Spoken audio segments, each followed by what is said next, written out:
You're listening to the Options Insider Radio Network, the home of the Options Podcast. For more quality options programs, visit theoptionsinsider.com or search for Options Insider Radio Network in your podcast provider of choice. Listeners can also access all of our programming through our mobile app available in the iTunes and Google Play stores. Select programs are also available via live stream at mixlr.com/options-insider.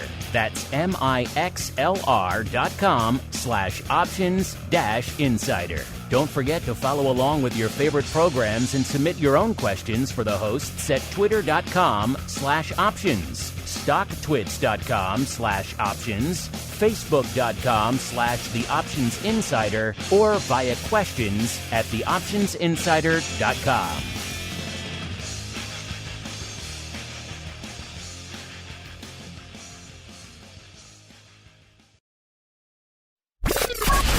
And now, it's time for the show that breaks down the options market from unusual activity alerts to market analysis, strategy overviews, listener questions, and much more. If it involves puts and calls, then our all-star panel will break it down. It's time to hit the Option Block with your host, Mark Longo from the Options Insider Media Group and co-hosts Uncle Mike TOSAW from St. Charles Wealth Management, Mark the Greasy Meatball Sebastian from OptionPit.com, Andrew the Rock Lobster GIOVINAZZI from OptionPit.com, and Henry the Flowmaster Schwartz from SIBO. The Option Block is brought to you by SIBO. When it comes to trading volatility, trust SIBO, the creator of the VIX Index, for in-depth and relevant information. SIBO's tools and services gives you up-to-date trade insights, analysis, and positions of VIX options and futures. No matter what kind of trader you are, there's plenty of useful information to take the guesswork out of creating your portfolio strategy and to help you make more educated moves in the market. Visit www.cboe.com/VIX today to learn more. The views expressed herein are those of the speakers and do not necessarily reflect the views of CBOE Global Markets Incorporated or any of its subsidiaries, collectively CBOE. The information provided is for general education and information purposes only. There are important risks associated with transacting in any of the CBOE products or any of the digital assets discussed here. Before engaging in any transactions in those products or digital assets, it is important for market participants to carefully review the disclosures and disclaimers contained at www.cboe.com/US_disclaimers. These products and digital assets are complex and are suitable only for sophisticated market participants. These products involve the risk of loss, which can be substantial and, depending on the type of product, can exceed the amount of money deposited in establishing the position. Market participants should put at risk only funds they can afford to lose without affecting their lifestyle. And now, get ready to hit the Option Block. All right, everybody. That music means we are back once again for a little bit of the old OB, your bi-weekly source for all things options related. My name, of course, Mark Longo from theoptionsinsider.com, as well as from the ever-exciting, at least we tend to think so. Maybe we're biased, maybe not. Options Insider Radio Network. If I sound like I'm back to my old glorious self, well, it's because I'm back in the regular Chi-Town studio here again. Enjoyed a glorious trip to the Southern studio. Always fun. Also, it seems like we definitely picked a good time to get the heck out of Dodge. A couple of pretty rough weeks here in good old Chi-Town. Biblical floods, plagues of fire raining from the sky, all sorts of fun out there. So not a good time to be downtown here in Chicago, but back in the Chi-Town studio, so you'll be hearing us as usual, your usual assortment of content on your usual schedule again. And of course, if you want to hear even more content in your lives, and who can blame you, theoptionsinsider.com/pro is the place to go to learn more about all of that fun, listeners. And you know what, listeners, because we're back in the old Chi-Town studio, we can do a little bit of fun called our 80s Wrestling Trivia Game. Here we go.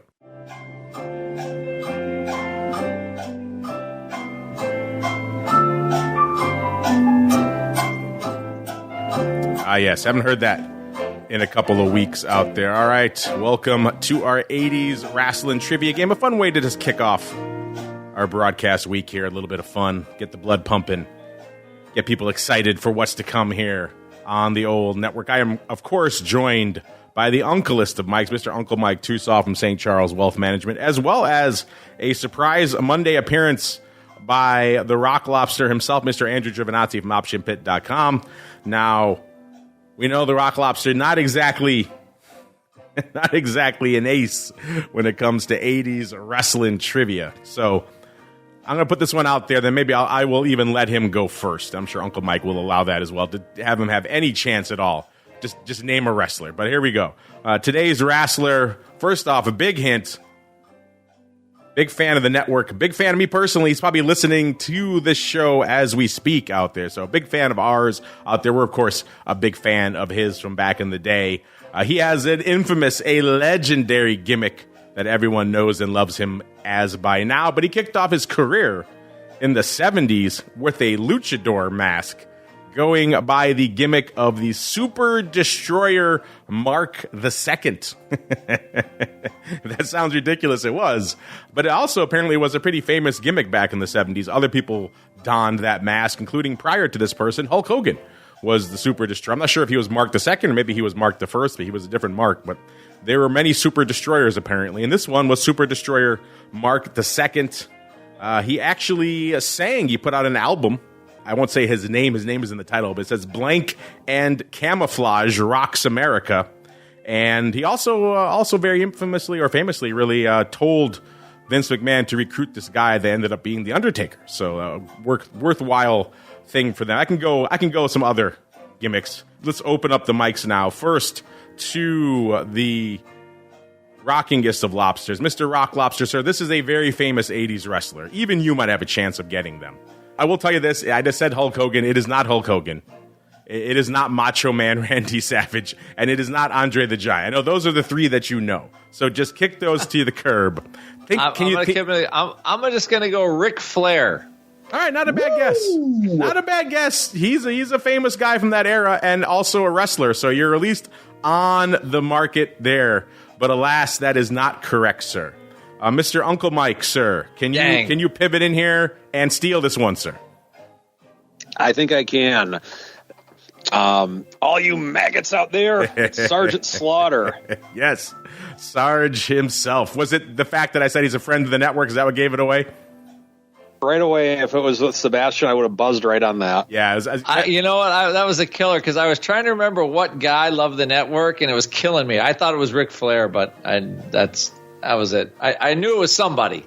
I was always more of a Sarge guy than a Nature. Love this show. He would. I'm always more of a Sarge guy than a Nature Boy guy, though. Not my guy. Sarge, yes. Other trivia points I had for him when he came back in his infamous Iraqi traitor gimmick, which nobody liked, which I discovered today he actually left WWE because of the whole G.I. Joe thing. Vince wasn't down with him selling a bunch of action figures as Sergeant Slaughter, so he left because of that, which is interesting. Which is the way most of us got to know him, through G.I. Joe. And then, of course, he came back infamously in the early 90s as the Iraqi traitor. And it was so much heat, he actually got death threats off of it. Had to wear a bulletproof vest and security in public for a while. And yes, a lot of good stuff with Sergeant Slaughter. He's actually back in the news right now because apparently WWE going out and resurrecting his gimmick, putting it on a female wrestler now and having her come out in the camouflage with his hat, doing the Cobra Clutch, his signature move, and yet not really getting his permission for it. So he is a little angry, shall we say, with WWE right now. So kind of interesting. Sarge back in the news right now, probably listening to this very show right now. Sarge, we all love you, even if Andrew the Rock Lobster has no idea who you are. We apologize for him as we keep on rolling right on into the trading block. It's time to break down the latest topics, trades, and trends in the world of options. It's time for the Trading Block. All right, everybody, welcome to the Trading Block, the portion of the show where we do just that. We break down what the heck is trading out there. And you know what? It's another one of those days where the market kind of struggling to find its footing today. It doesn't know what it wants to grow up to be today. It started off the day literally kind of hanging out in the S&P right around the 4,400 level. Tried to rally a little bit, got up to around 4,411 or so. Then they kind of gave up the ghost, broke back through 4,400 back to 43.91. So it looked like we were going to have a red day, and we were all mostly red for a while there. Then it started to rally again heading into showtime. We're back right around the 4,400 level again. So we're up about 0.1% in the S&P right now. The Dow up about 0.5%. So the Dow feeling its oats a little bit. And the NASDAQ off about 0.1%. So another day where we're kind of struggling to find our footing out there. Not a heck of a lot going on as we're kicking off this new trading week. That means most of our vol friends taking a bit of a break. VIX at about 15.25. When we kicked off the show, down about 2/3 of a point from where it was on the Thursday show. VVIX 97, so back below triple digits, down about 4 points from where it was on Thursday's show. VXX 26.25. Back almost 2 points, about 1 3/4 points to the dark side. UVXY at about exactly at 20 when we kicked off the show, down almost 2 points, about 1.8 points from the Thursday show. SVIX 26.5, down also nearly 2 points, about 1.8 points from where it was on the Thursday show. UVIX at a 5 even, down about 0.5 point, and VolQ at about 19.20, down about 0.2 of a point. So let's go around the horn. Let's start with the guy who won our 80s wrestling game, Mr. Uncle Mike. In addition to his fandom of the network, any other enduring memories of the one, the only Sergeant Slaughter, sir? And then what's catching your eye in the markets today? A couple of them. So like in his like late 70s, early 80s, I don't know exactly when it was, but he actually had an offer. He would give anyone $5,000 if they could get out of the camel clutch and, or I'm sorry, the Cobra clutch. And yeah, big difference. Camel clutch is a little bit much different from the Iron Sheik, but people couldn't get out of it. And so he really made a name for himself when he was doing that. He was actually my earliest. My dad was a big fan of Sergeant Slaughter, being the patriotic man that my father was, or still is, I should say. He's still very patriotic, but he always liked it when Sergeant Slaughter would say the Pledge of Allegiance before a match. And so my dad would have me stand up and say the pledge right along with Sergeant Slaughter. And I'm 4 years old and I could say it right with Sergeant Slaughter. And my dad was very proud of me. So very happy father and son moment. And he always liked it when Sergeant Slaughter would take on the Iron Sheik. And my dad would always emphasize he'd always have to say the pledge before the match, because after the match, he's chasing around that bad old Iron Sheik. So those are some of my memories of Sergeant Slaughter. And a little known fact about him, he actually did do a stint as a WWE commissioner, probably about, I think it was like 15, 20 years ago. There was Commissioner Slaughter. So he did get promoted to being the WWE commissioner, and not a lot of people remember him for that. Of course, I'm very sad that he did side with Saddam Hussein and betrayed his country, but hey, he said he was sorry, so I forgive him. I mean, just with the good record that he has, why not forgive him for such a thing? Another thing about Sergeant Slaughter, when him and Hulk Hogan wrestled at WrestleMania 9, I believe it was. I forget which one it was, but he actually got a 3 count. They slow counted his 3 count, and it was I blame the ref. Sergeant Slaughter could have beaten Hulk Hogan at WrestleMania. Not a lot of people can say that. So with that, those are my memories of the Sarge. And in terms of the memories of this market, we actually have had some decent intraday volatility yesterday, or not yesterday, but Friday and today. At the S&P, we were up at 44.40. And today we really haven't, but on Friday we actually had a sell-off going into the weekend. Apparently no one wanted to be long going into the weekend. And it at least appears that for now, 44.50 was kind of the top end, and not exactly that number, but around there was the top end. And right now it appears that 4,400 appears to be somewhat of a magnet for the short term where we are at this stage. So it'll be interesting to see how strong that magnet is. With where we're going from a technical standpoint. We are getting some buyers in the bonds today. Friday was kind of interesting in that we had a little bit of a sell-off at the end of the day, and we also had a sell-off in bonds, but we are getting a little bit of a bid in the bond world today. In terms of other things that we have with the marketplace right now, I would say that on the individual stock level, I'm really not seeing anything on my tape that's really sticking out too much. I am seeing Amazon down a little over 2% on the day. And I'm seeing Microsoft down a little over 2% on the day. But aside from that, there's nothing really, and even that's not really very major with where we are and what we're doing with everything. So not a lot going on right now. And it just kind of appears that the market's waiting for something. And what they're waiting for, that's something with which we can debate about. But for right now, the market is definitely not showing its hand as of yet. And that's what I'm seeing. They're kind of stretching their arms, a little bit of a lazy start to the week. Mr. Rock Lobster, sir, what's catching your eye out there in this little bit of a lazy start? Even though we had some flurries of activity, but they were kind of short-lived this morning. What's catching your eye out there? And also, if you even know who Sergeant Slaughter is, if you have any memories, have at it, sir. Well, the only memory I have is the little figure you guys talked about. Yes, you did see him. You did see Sarge in person, yes. So that was the kind of killing me. It's like, wow, well, they even had the figure there. How could I not remember the figure? I forgot. Sarge was our grand prize for the 80s guessing game. I wonder what our prize will be this year. Who knows? Still to be determined. Yeah, I mean, I was like, whoa, that was pretty good. I mean, I don't know who did TOSAW win. He was pretty excited. Was it Sebastian? I'm trying to remember who won that thing. They're pretty excited about it.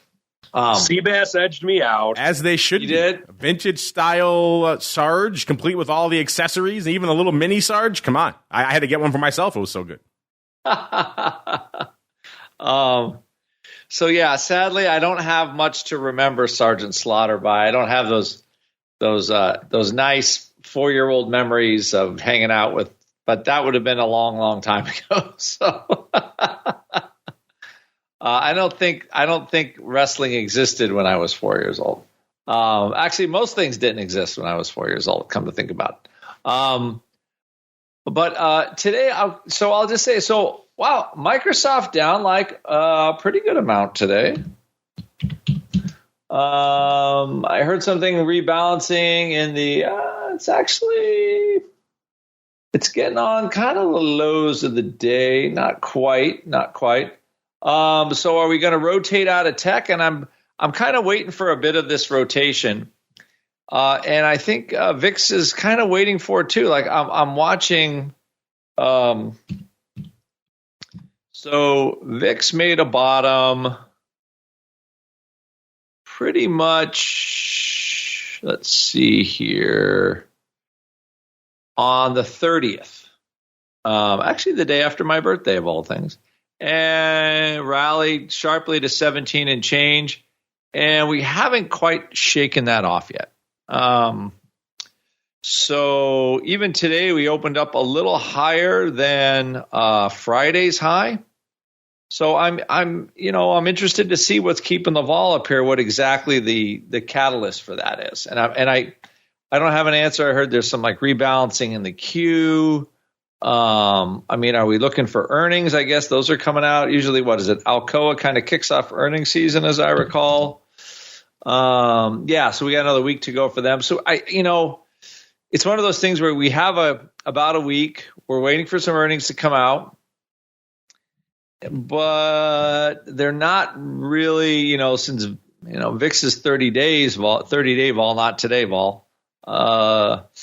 It hasn't really recovered back to the mid-13s, even though when you look at, SPX, it's a little off its highs. What are we, 44? Yeah, we were at 44.52, and now we're 45, like a little over 1% from the highs. So it's almost like VIX has been sort of outperforming the S&P 500 move. And for the first time in a few weeks, the old option pit fair value indicator, we're under that for all the for VIX. It just means that the forward vols are a little lower historically than where they normally are. That's all that means. And generally, that slightly flatter VIX curve means VIX itself is going to move a little more than normal over the next week or so, at least until July expiration. That's kind of observationally what I found. So we could see like VIX crash or 17, 18 again. I know that sounds crazy, but that's sort of that's sort of my prediction, just based on how the liquidity providers are pricing everything. Let's see what's cooking in the rest of ye old market, listeners. And again, we're kind of waiting to see what's cooking, at least in certain aspects of the market. That's certainly the case out there in the vol market right now, listeners. VIX hanging out a little bit shy of 250,000 contracts right now. The ADV continuing to drop. Again, we are in that sell in May and go away period, listeners. So usually July, not a seasonally robust period for the vol market, and that's reflected in the ADV dropping down to about 767. That's still pretty robust. That's certainly not below 500,000 contracts or anything like that, but trending a wee bit lower than it was, let's say, a couple of weeks ago. SPY, though, again, a day that's paint drying, doesn't matter. SPY's putting up numbers, 4.31 million contracts on the tape right now. The ADV about 7.7 million. The S, 1.31 million. Again, a year ago, that would have been awesome paper. Right now, that's kind of like, we expect a little more from the S right now, given all the zero DTE frenzy that's going on out there. 7.7 million is, 2.8 million. That would have been something for the S. 2.8 million is your ADV for the SPX. The small caps, 666. The number of the beast is their volume right now. The ADV, 968. Awesome song by Iron Maiden as well. Go check it out. Speaking of all things that are fun from the 80s. The Qs, 1.86 million. The ADV, 3.12 million out there. Let's keep on rolling, see what's lighting up our tape in the single names. And the answer is actually it's a decently active day. 285,000 contracts is what it costs you to break into the top 10 right now. That certainly ain't nothing.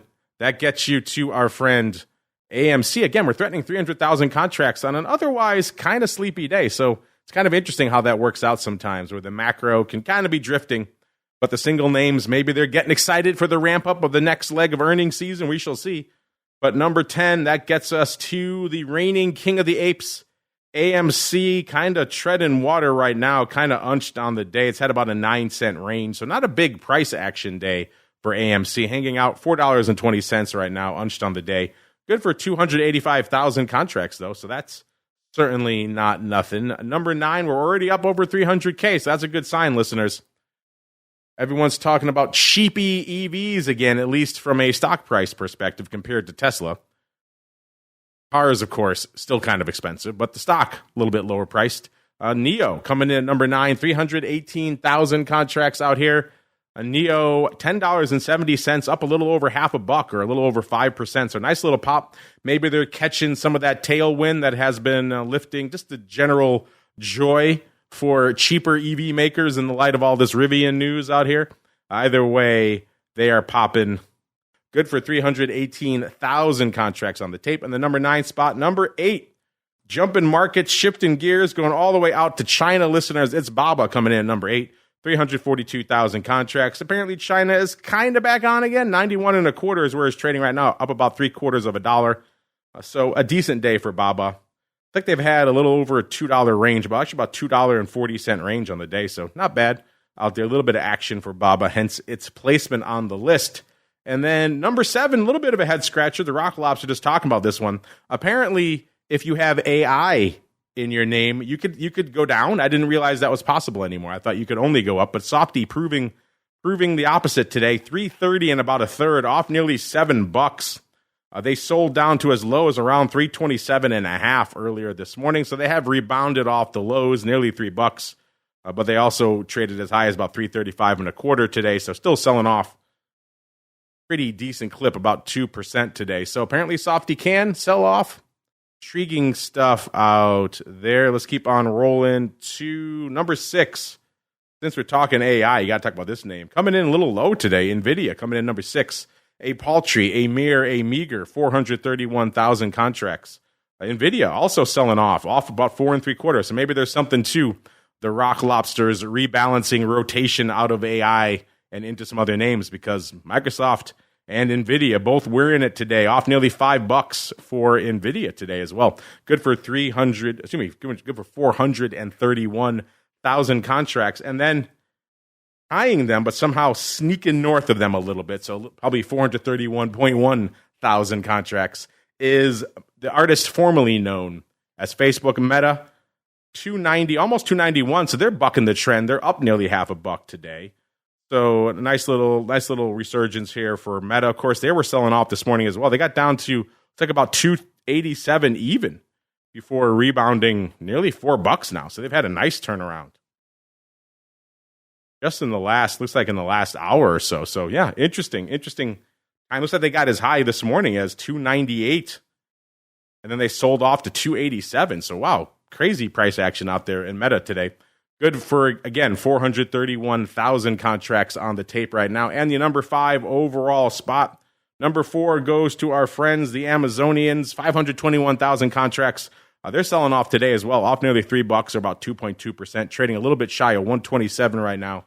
And again, good for 521,000 contracts.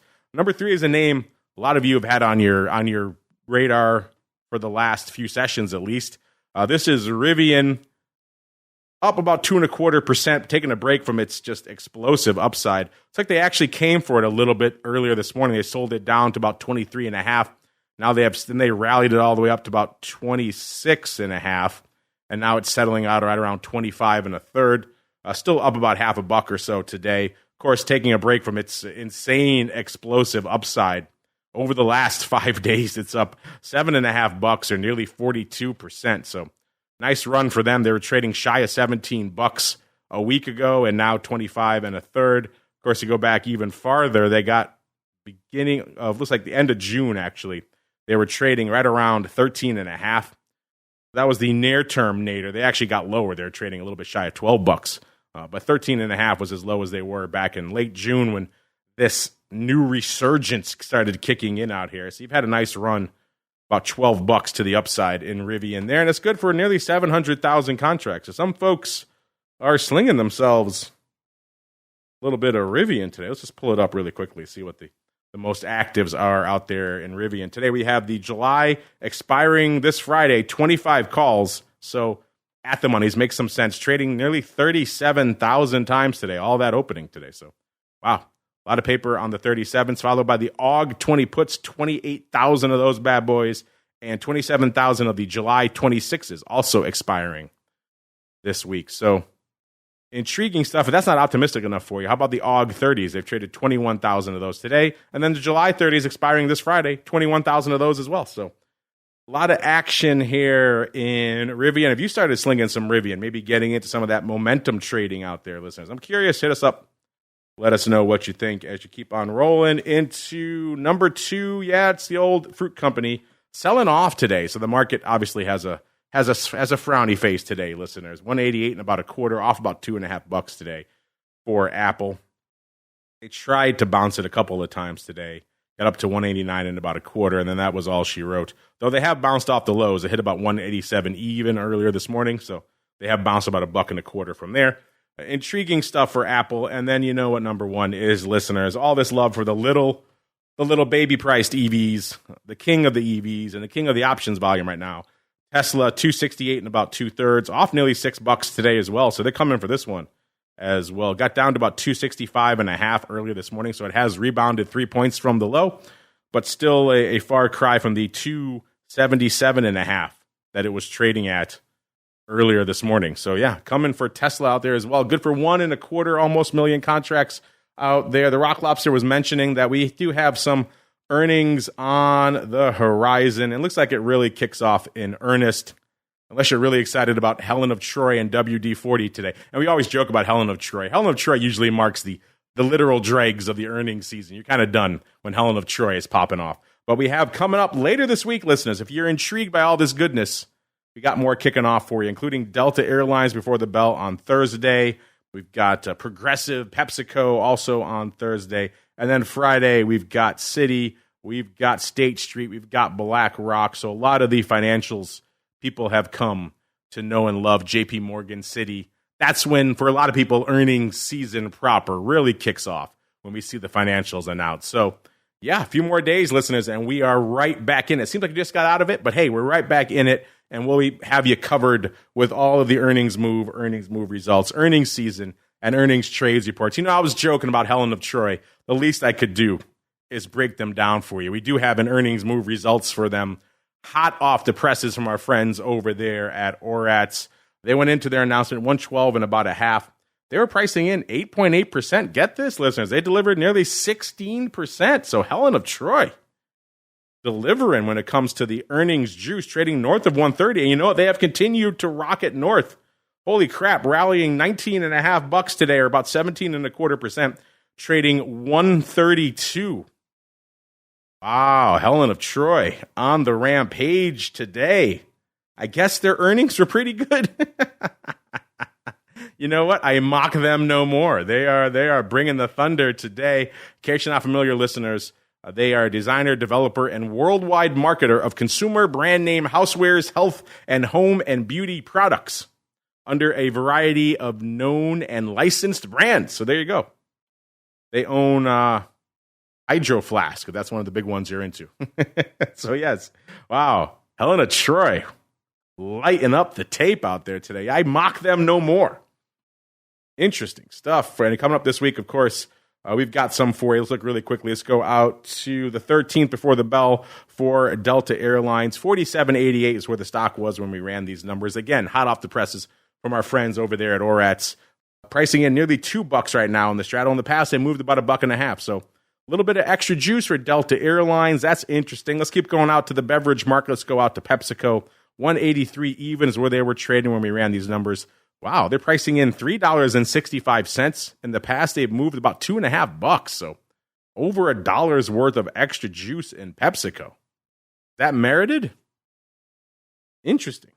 So much juice in the beverage business these days. Let's go out to Citi, see what the financials are pricing in. 45.75 is where the stock was. They're, of course, popping off on Friday. They're pricing in $1.56. In the past, they've moved to $1.73. So a little bit of less juice. I think that makes some sense. Let's go to JP Morgan. Same day, 144 in the third. They're pricing in about $4. In the past, they've moved $4.30. Doesn't seem like a lot of the contagion fears are behind us. So in that sense, maybe a little bit less juice, but not a ton. It's mostly in line with slightly lower, I think.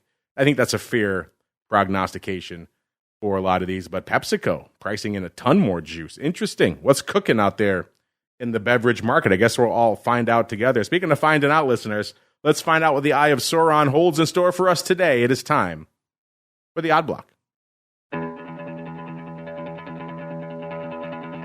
It's time to break down the most interesting, unusual, and downright questionable options activity that's been identified by theoptionsinsider.com.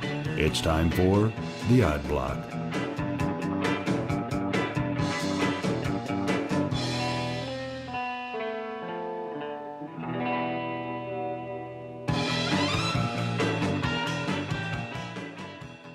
All right, everybody, let's do this thing. Let us unleash the beast and see what it fixes its fiery gaze upon today.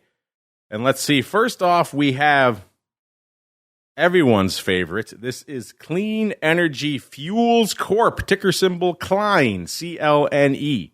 Trading right now $4.85, up about 7 cents. So not a banger day for them. Looks like they traded as high as $4.92. Trading about $4.85 right now. They opened around $4.78, so a little bit of a rally out there for Clean Energy Fuels. Let's go back a little bit. A year ago, they were trading almost exactly where they are right now, about a dime higher, $4.96 to be precise. And then they rallied all the way up to their high for the year of looks like about 8.5, almost $8.60. That was back in August of last year. And they came for it, drove it back down to $4.87, so right back to where we are again right now. Then they rallied it again in November. They got it back up to 7.75. And that seems like that was all she wrote for this name. It kind of ran out of steam there. It sold off to about $5.50 and hung out there for a while until late February. Then it fell off another cliff down to about $4. Actually broke $4 around the February-March timeframe. Got down to $3.84. That was their low for the year. They tested it again back in late May. They have obviously bounced $1 off that level now, trading $4.85. They're kind of net unched on the year now, but they have rallied again. The last couple of months, they've gained about $1 back, but also well off their highs of a little north of $8.50, which came back in August of last year. So what is our Eye of Sauron found out here for good old Clean Energy Fuels Corp, what the cool kids call CLNE? looks like somebody thinking, Mr. Rock Lobster, we got some of that good old juicy upside coming back to play, because we've got somebody coming in and not just saying, I'll take those 5s off the table. They said, I'll do you one better. I'm going to buy the 6s, the SEP 6s in particular. They scooped 5,000 of the SEP 6 calls. They paid 19 cents for these, so not an explosive amount of money, but not nothing either. Again, it is a sub $5 stock. This was about a 60 vol, though, so still juicy from a premium perspective. The stock was a little bit lower, $4.76 when they traded these, so they bought these pretty much right around the opening price. There are going to be earnings between now and September expiration. They come on August 3rd. So, Mr. Rock Lobster, $6. That's a bit of a move. It got up recently as high as about $5, it seems like, before it gave up the ghost back in late June. That's the highest it's been since February, when it was around the $6 level. So it can get back up there, but it needs a bit of momentum, sir. What do you think of these SEP 6 calls for 19 cents, sir? And your new favorite name, CLNE. That's I traded this one a little bit in our capital gains. I thought this was kind of an interesting stock. I thought this one was a few kind of clean energy companies that attempted making money. I don't know. There's some kind of natural gas, like they recycle gas or something like that. Distribution of renewable natural gas, and compressed tanks and stuff like that. So they actually have some revenue. They sell their stuff.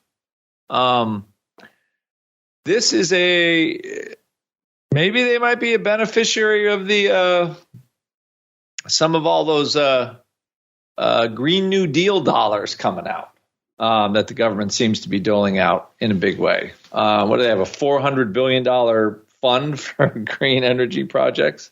So this could be a possible beneficiary of that. But yeah, it just looks like a straight up upside call buy. And this stock has moved before. Like it can move. It just, for a long time, it sits and does nothing. It reminds me of a certain oat flavored milk company. But of course, this is above $2. So we don't name that other company. What you're saying is CLNE is tasty and delicious. That's what you're saying to me. Yes. Their renewable natural gas is tasty and delicious. Yes. So, yeah, it looks like a little upside call play. Not unreasonable given the time to expiration. So I don't think it's an unreasonable trade. Not terrible, not great, not unreasonable, certainly. I'd file that in pay your 19 cents, you take your chances, it's your scratcher. You hit, or that 19 cents is pretty much gone. But intriguing stuff nonetheless. You like these, listeners?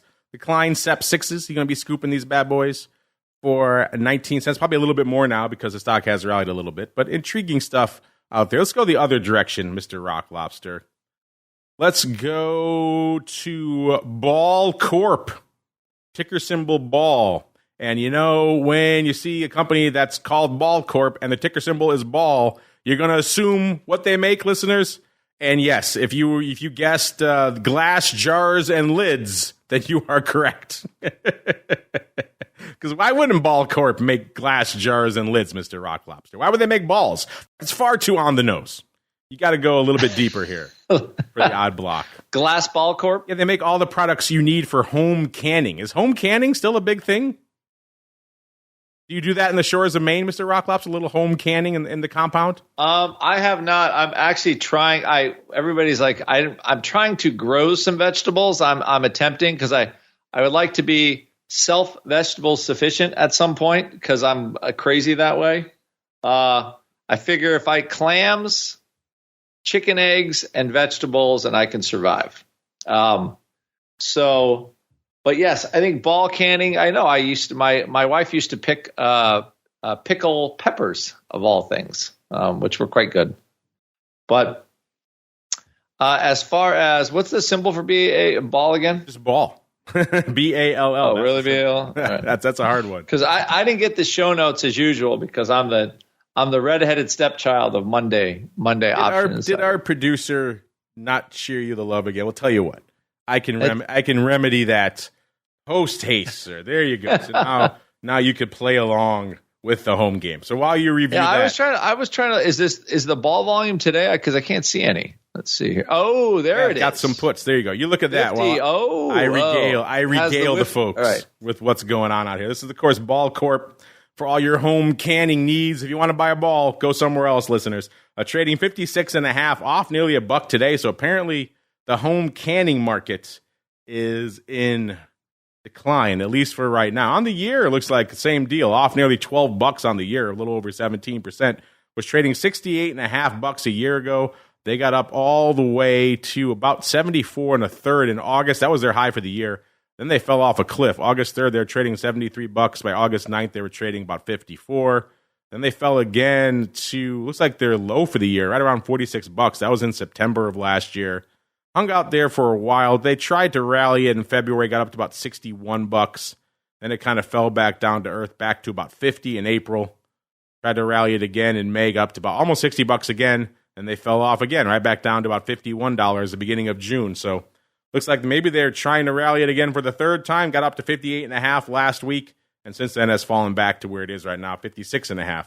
Maybe that explains why somebody is out there scooping the puts today, Mr. Rock Lobster. Somebody coming in and scooping 4,185 of the AUG 50 puts, 5-0.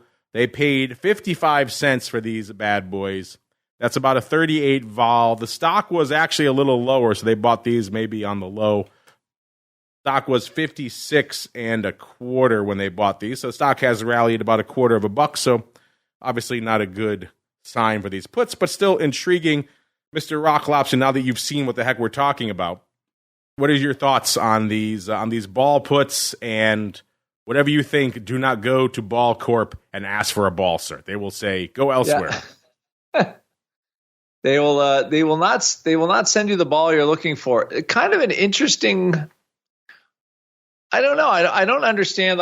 So this stock trades at a pretty good multiple. They do all kind. I'm just going to say I'm going with this name in general. So they do a lot of aluminum. I guess the little lids for the glass jars, stuff like that. They do a lot of packaging, and they're really getting kind of smoked here. Stuff for aircraft parts, kind of an interesting, diversified manufacturing company. Just a lot of these stocks this year have gotten annihilated. So I think this is an interesting trade from the point of view of, I think inflation has hurt this particular company a little more. It doesn't look like they're passing off all of their whatever the price increases are, because earnings have declined over the last year and a half. So, I mean, maybe somebody's buying a protective put on this one, but yeah, I see this put as definitely being bearish. And I was looking for some stock with it. I have not seen any stock. Yeah, they're just saying a single leg traded on the floor, not tied. So. Yeah, it just looks flat out. It looks flat out bearish, kind of at the bottom, which not my favorite trade in some of these commodity stocks right now. No, not indeed. And we were joking earlier about can AI sell off. Of course, NASDAQ announcing they're going to have this special rebalance to quote unquote curb the dominance of our old friends, the Magnificent Seven, which now account for over half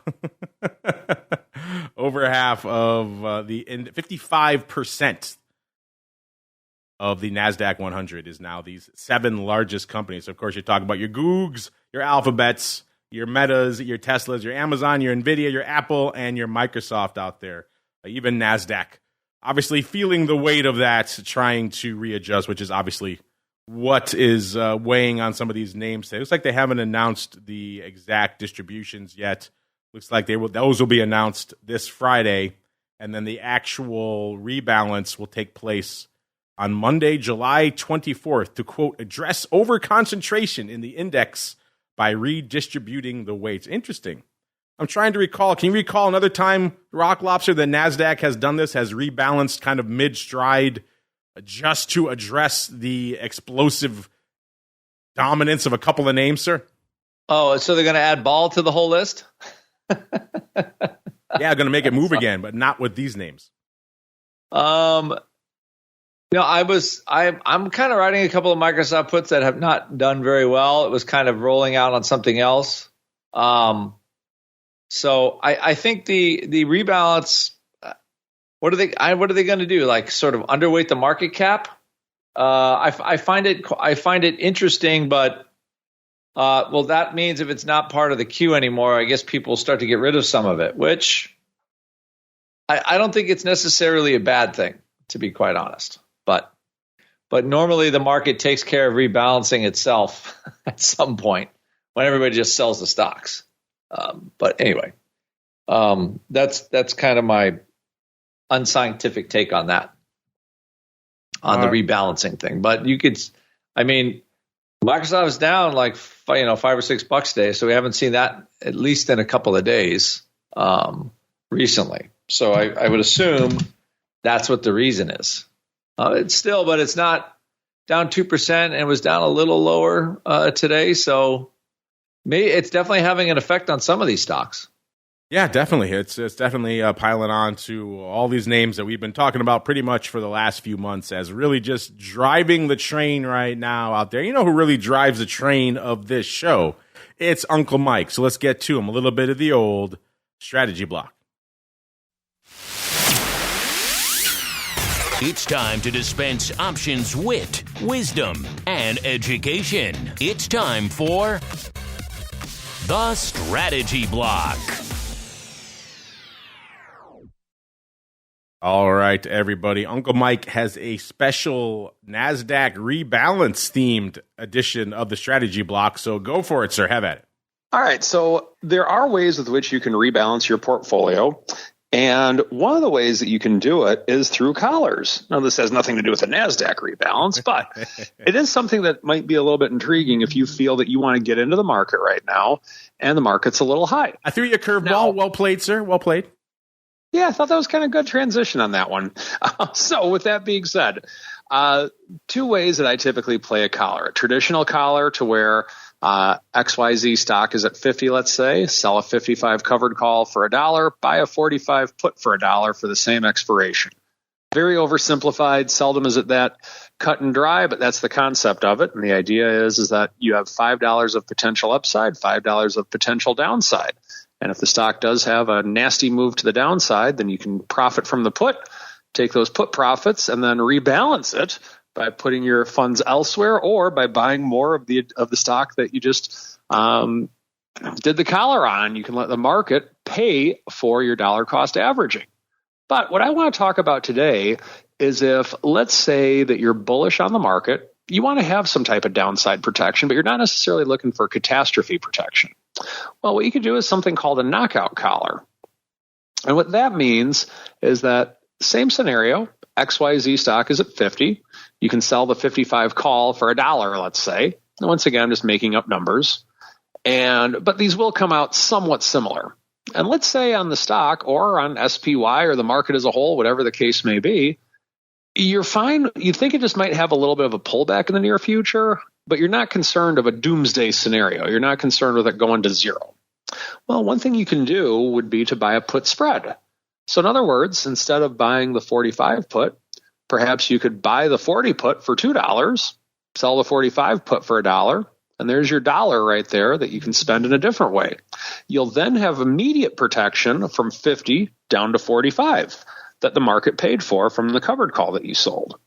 Now, when doing that, of course, the danger is that if it goes significantly below 45, you are not protected. But once again, that's not your concern in this scenario. If the stock were to go down to the 40, 42 level or something along those lines, if you liked it at 50, you'll love it at 40 or 42. And if that's you, then a knockout collar might be something with which to consider. Because if that's the case, then you can profit immediately from the spread. Now, when I say profit, you will end up breaking even, if you will, if you hold the trade till expiration between 50 and 45, because you'll lose on the stock but gain on the put. However, you have that protection in place. And for some people, that's a pretty nice peace of mind. And when doing that, you have the ability to kind of rest easy if you're concerned about a minor pullback, but you also have a way to have some upside in the market. And if you're at a point to where you're like, you know what, I like this market, but man, I heard Uncle Mike saying, buy the dump, sell the hump, don't diddle in the middle, but I really want to get into this market. Well, that might be a way with which to consider doing it because of the fact that you have a little bit of protection should we pull back on the marketplace. So it's called a knockout collar because once it goes below the short put price, in this case 45, you're knocked out of your protection. You're knocked out. So with that, something to think about when markets are a little bit higher, but you're still a little bit bullish, but you're also a little bit chicken. This could be something with which to consider. And that is the knockout collar. A little bit bullish, but a little bit chicken. Uncle Mike just described himself to a T as we keep on rolling right on into Around the Block. It's time to tell you what we'll be watching on our trading screens until the next episode. It's time for Around the Block. I'm just kidding. We all love Uncle Mike here on the old show. We also love a little bit of your feedback, listeners. Right now, our question of the week just went live right before showtime, listeners. We're asking you, I said before on Vol Views and other shows, when the VIX hits 12, I get a little nervous. I get a little squeamish. The hairs on the back of my neck stand up. That's because the last time we really saw a 12, well, actually the last couple of times, it's all been bad. The last time was actually back in January of 2020. We all know what happened then. But before that, the previous time it hit 12 and actually hung out there and went lower was back in 2017. We talked about it many times. It was the whole Trump era, madness ensued. But that really did a number on the options market. Nobody wants to see a repeat of that. So we thought we'd ask you folks this week, when VIX hit 12 back in 2017, it kicked off a dark period for the options market. Will we see a repeat this year with lower volatility leading to lower volume in the second half? Obviously, the first half still pretty rocking. In the second half of 2023, gave you two choices. Yes, low VIX kills volume at the end of the day, or no, zero DTE will save us all. Let's go to the Rock Lobster. First off, what is your vote? B, what do you think our audience is voting for? And C, what are you keeping an eye on until the Thursday episode, sir? Very interesting. Well, of course, this is a much different poll than what are you going to eat on the 4th of July?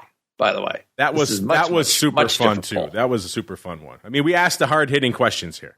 By the way, hamburgers. In case you're wondering, serious news organization. Hamburgers took it. About almost half of the audience choosing hamburgers. About a third choosing hot dogs, and the rest scattered for corn on the cob. Now, I thought hot dogs was going to take it, but no, hamburgers taking it, sir, proving me wrong. I think a low vol. My view is options level bull market. So as long as that low vol is a company with a bull, I think we'll still have a lot of volume. It also means people that like to sell options have to sell more to get the same money. So as we all know, 2017 led to 2018. So I think we'll probably, if history is any guide, we will probably get the same thing again. So I don't think low VIX kills be in that no, the zero DTE will save us camp, I think. And this week, looking at CPI, because that's coming out Wednesday. I think that's kind of why we have this latent bid for the VIX. There we go, a little bit of CPI. Mr. Uncle Mike, same question for you. Are you feeling that low vol is going to kill volume second half of the year? You think 0 day is going to come in to save us? And then what are you keeping an eye on until the Thursday show? I think that I don't know if the zero DTE is going to come to save us, but I really don't see us at VIX at these low levels at the rest of the year. But we will see. In terms of what I'm looking at for the rest of the week, in addition to what Andrew says, definitely watching 4,400, seeing if that's the new magnet that we have now for the SPX. All right, everybody. That music means we be done, at least with this show. By the way, if you're wondering, right now it's hanging out in the early voting. We have nearly 78% of you saying yes, low VIX kills volume. It's going to hit volume the second half of the year. And about 22% of you saying nope, zero DTE going to come to the rescue. Obviously, you don't have to believe 0 days. You put that in to kind of be fun. You could just choose no.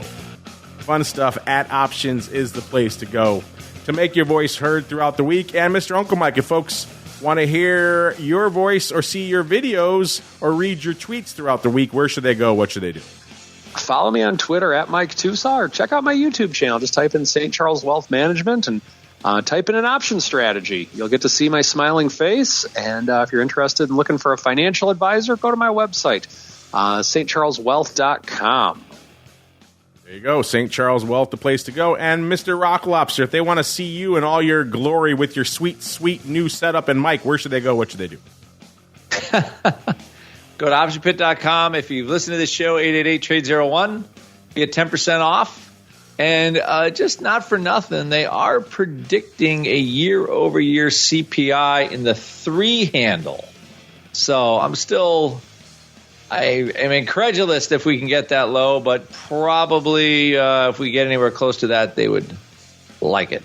Jesus, you get a 3 handle. Money Map Press. Check out my weekly profit cycle. You get a 3 handle. What do you got? 5,000 in the S&P? What the hell? 3 handle? Yeah, well, that's what they're saying. CPI year over year June estimated on Bloomberg at 3.1%. 4% was the previous.